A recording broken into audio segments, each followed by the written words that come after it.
തിരുവനന്തപുരത്തെ പട്ടം SUT ആശുപത്രിയിൽ ഭാര്യയെ ഭർത്താവ് കഴുത്ത് ഞെരിച്ച് കൊലപ്പെടുത്തിയ വാർത്ത നമ്മൾ നേരത്തെ സംപ്രേഷണം ചെയ്തു. കരകുളത്തെ ജയന്തിക്കാണ് ജീവൻ നഷ്ടപ്പെട്ടത്. അവിടെ നമ്മുടെ പ്രതിനിധി റിനു ശ്രീധർ എത്തിയിട്ടുണ്ട്. SUT ആശുപത്രിയിൽ നിന്ന് റിനു ശ്രീധർ തത്സമയം ചേരുന്നു. റിനു, ഈ ഭീകരമായ കൊലപാതകം, പ്രത്യേകിച്ച് ഒരു ഡയാലിസിസ് പേഷ്യൻ്റ് ആയിരുന്നു ഈ ലേഡി, അവരെ കൊലപ്പെടുത്താനുള്ള പ്രേരണ എന്താണെന്നാണ് നമുക്ക് ഈ ആശുപത്രിയിൽ എത്തിയപ്പോൾ മനസ്സിലാകുന്നത്?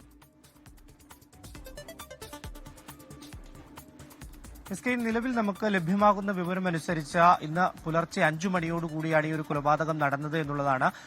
കരകുളം സ്വദേശിയായിട്ടുള്ള ജയന്തി വൃക്ക സംബന്ധമായ അസുഖത്തെ തുടർന്ന് ഡയാലിസിസിന് ഈ ആശുപത്രിയിൽ എത്തിയതാണ്. 1-ാം തീയതി മുതൽ ഏകദേശം 1 വർഷത്തോളമായി അവർ വൃക്കരോഗത്തെ സംബന്ധിച്ച് ചികിത്സ തേടുന്നു എന്നുള്ളതാണ്. ഭർത്താവ് ബാസുരേന്ദ്രൻ ഈ കൊലപാതകത്തിനു ശേഷം 5:30 ഈ ആശുപത്രിയുടെ 5-ാം നിലയിൽ നിന്ന് താഴേക്ക് ചാടി എന്നുള്ള ഒരു വിവരമാണ് പോലീസിൽ നിന്ന് ലഭിക്കുന്നത്. ഉടൻ തന്നെ ആശുപത്രി അധികൃതർ ഈ ഭർത്താവ് ഇങ്ങനെ മുകളിൽ നിന്ന് ചാടിയത് അറിയിക്കുവാൻ വേണ്ടി റൂമിലേക്ക് എത്തുന്നു. അപ്പോഴാണ് ഈ ജയന്തി മരിച്ച നിലയിൽ അല്ലെങ്കിൽ കൊല ചെയ്യപ്പെട്ട നിലയിൽ കണ്ടു എന്നുള്ളത് പോലീസ് പറയുന്നു. നിലവിൽ പോലീസിൽ നിന്ന് ലഭിക്കുന്ന വിവരമനുസരിച്ച് സാമ്പത്തികമായി വലിയ രീതിയിലുള്ള ഒരു ബുദ്ധിമുട്ട് ഇവർക്കുണ്ട്.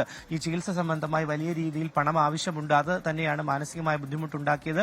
66 വയസ്സുണ്ട് ജയന്തിക്ക് എന്നുള്ളതാണ്. 75ഓളം വയസ്സുണ്ട് ഭർത്താവ് ബാസുരേന്ദ്രന് എന്നുള്ള വിവരവും ലഭിക്കുന്നുണ്ട്. എന്തായാലും ഇവരുടെ ബന്ധുക്കളടക്കം ഇവിടെ എത്തിയിട്ടുണ്ട്. പോലീസ് ഇൻക്വസ്റ്റ് നടപടികളിലൊക്കെ തന്നെ ആരംഭിക്കാനുള്ള തയ്യാറെടുപ്പിലാണ്. മകളുടെ മൊഴി മെഡിക്കൽ കോളേജ് പോലീസ് എത്തി മെഡിക്കൽ കോളേജ് പോലീസ് സ്റ്റേഷനിൽ വെച്ച് രേഖപ്പെടുത്തുന്നു എന്നുള്ളതാണ് നമുക്ക് ലഭിക്കുന്ന വിവരം.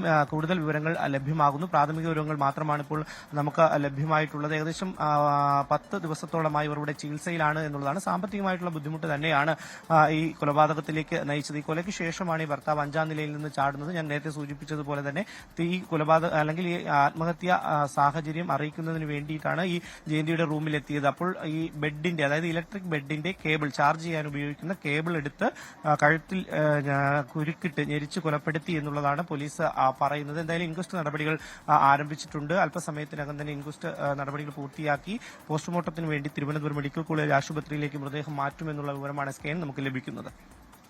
ലോകത്തെവിടെയായാലും ഏത് സമയത്തും 24 വാർത്തകളും ഓഗ്മെന്റഡ് റിയാലിറ്റി പാക്കേജുകളും എക്സ്പ്ലെയിനറുകളും വിശദമായി കാണാൻ ഞങ്ങളുടെ YouTube ചാനൽ നിങ്ങൾക്ക് സബ്സ്ക്രൈബ് ചെയ്യാം.